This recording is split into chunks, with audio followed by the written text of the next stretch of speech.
अच्छा, share market समझते हो ना? तो जैसे शेयर मार्केट में असली रिजल्ट लॉन्ग टर्म में मिलता है, तो वैसे ही कुंती के पढ़ाए धैर्य के पाठ आज वनवास में पांडवों को दुख सहने की शक्ति दे रहे थे। पर शकुनी ने दुर्योधन में बचपन से नफरत की जो पूंजी लगाई थी, अब वो डिविडेंड देने लगी थी। मैं दुर्योधन के व्यवहार में आए इस बदलाव का साक्षी हूं। मैं आकाश हूं, वो आंख जो हर अच्छे बुरे इन्वेस्टमेंट पर नजर रखती है। मैंने देखा है कि कैसे दुर्योधन धीमे धीमे मामा शकुनी के सांचे में ढलता जा रहा था। जब पहली बार दुर्योधन ने पांडवों के सामने प्रमाण कोटि चलने का प्रपोजल रखा, तो युधिष्ठिर बहुत खुश हुआ। उसे लगा कि शायद इससे भाइयों के बीच के रिश्ते सुधर जाएंगे, पर क्या वास्तव में ऐसा हुआ?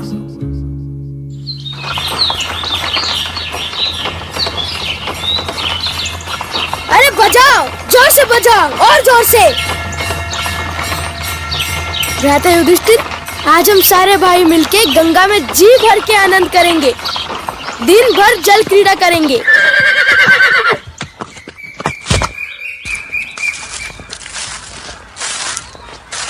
अरे अब चुप क्यों है भ्राता भीम?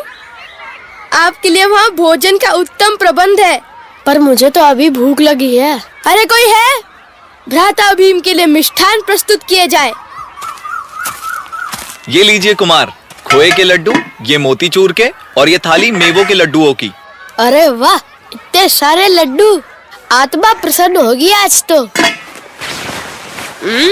क्या महक है और क्या स्वाद।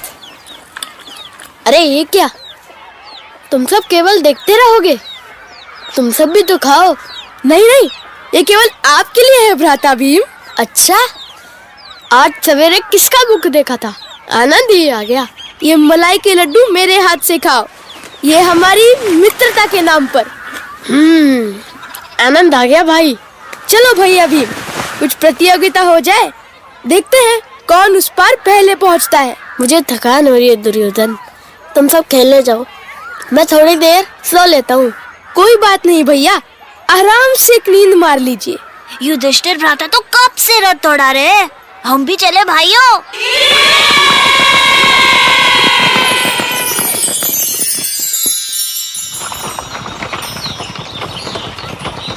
अरे इतना तेज रथ क्यों हाँक रहे हो बड़े भैया? आज मैं बहुत प्रसन्न हूँ अर्जुन। अरे ये क्या कर रहे हो नकुल? क्या हुआ भैया युधिष्ठिर? तुम भागते हुए अश्व पे क्यों खड़े हो? गिर जाओगे। हरी चिंता मत करना, मैंने बहुत अभ्यास किया है भैया। मैं तो घोड़े की पीठ पर सर के बल भी खड़ा हो सकता हूँ। ये देखो। अरे अरे संभल के। और वो सहदेव कहाँ है?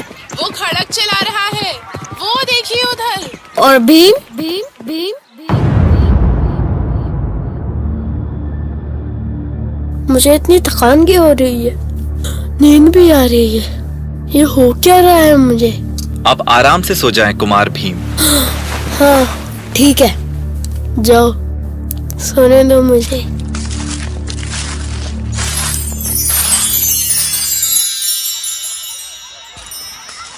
सहदेव, ये भीम कहाँ है? वो शिविर में सो रहे होंगे भैया। ठीक है जाओ, पर बहुत दूर मत निकलना।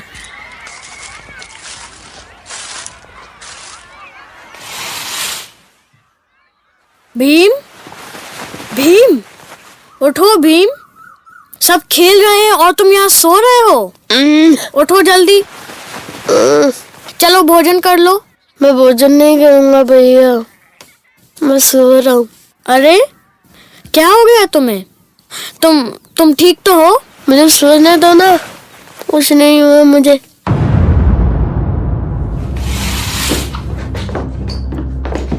लगता है कि इस मोटे भीम पर विष असर कर रहा है। कोई पांडव आसपास नहीं दिख रहा। भैया कहो तो इसका गला दबा दूं, बेहोशी में ही परलोक पहुंच जाएगा। पागल हो क्या? जैसा कहता हूँ वैसा करो। पहले इसके हाथ पैर बांधो, और सुनो दुशासन, रस्सी से नहीं लताओं से बांधना। पर लताओं से क्यों? अरे बेवकूफ, कोई देखेगा तो समझेगा कि लताओं में उलझ गया होगा।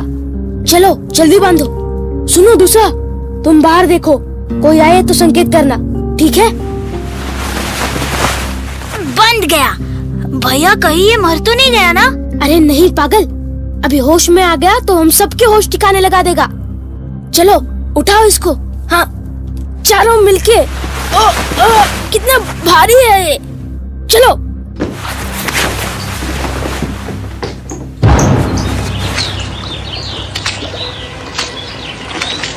इसको नदी में बीच धारा में छोड़ दो, कोई देखे नहीं।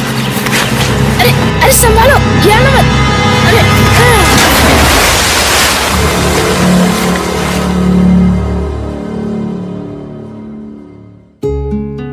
तो दुर्योधन और उसके भाइयों ने मिलकर बेहोश हो चुके भीम को बांधा और चुपचाप गंगा में फेंकाए। वो भीम को शुरू से ही अपने रास्ते से हटाना चाहते थे, क्योंकि चलिए खुद ही सुन लेते हैं। यही था हमारे रास्ते का सबसे बड़ा कांटा। उस डरपोक युधिष्ठिर को तो मैं धमका धमका के ही मार डालूंगा। और अर्जुन में तो कोई शक्ति है ही नहीं, ऐसे ही उछलता रहता है। फिर बचा कौन मुझे रोकेगा युवराज बनने से? हाँ?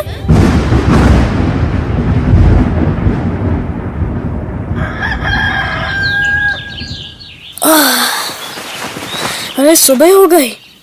सुनो नकुल, ये भीम कहाँ है?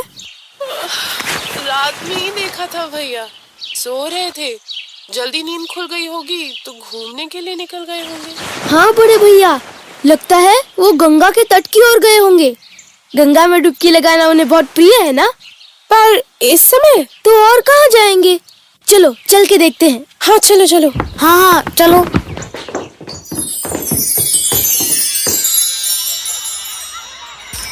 भीम, कहाँ हो भीम? हे ईश्वर, हर ओर देख लिया, कहीं कोई पता नहीं। भैया मुझे लगता है कि कहीं वो हस्तिनापुर तो नहीं पहुंच गए। हाँ शायद। चलो फिर वहीं चलकर देखते हैं।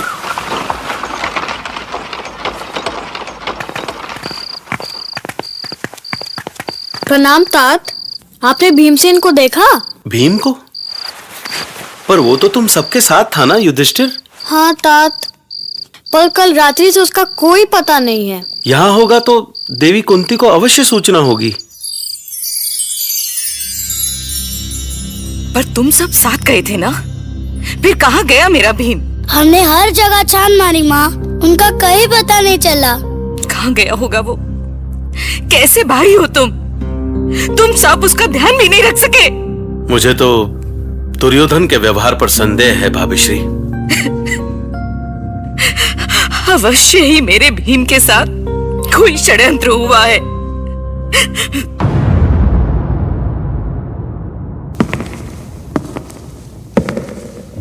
मेरे सामने आओ गांधारी पुत्र, मेरे सामने आओ और मेरी आंखों से आंखें मिलाकर वार्ता करो। जी पितामह। अब बताओ, कहाँ है भीमसेन? मुझे कुछ ज्ञात नहीं पितामह। मैं पूछ रहा हूँ कि भीमसेन को विष देने के बाद तुमने उसका क्या किया? विष? ये आप क्या कह रहे हैं पितामह? भला मैं ऐसा क्यों करूंगा? महाराज, ये रहा वो दुष्ट रसोइया। चल बोल, क्या किया तूने? मुझे क्षमा करें महाराज, मुझे क्षमा करें महाराज, मुझसे अपराध हुआ है। मैंने जो भी किया है वो कुमार दुर्योधन की आज्ञा से किया है महाराज। क्षमा पितामह, क्षमा।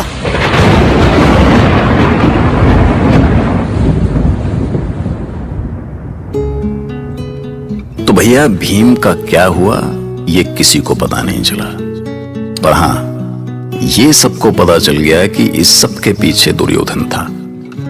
कुंती सदमे से बेहोश हो गई थी। भीष्म इतने गुस्से में थे कि लगता था वो दुर्योधन का गला ही दबा देंगे। अगर कोई खुश था तो वो था मामा शकुनी। क्या है कि नफरत एक ऐसा नशा है जो जितना बढ़ता है उतना आनंद देता है। सुनते रहिए महाभारत।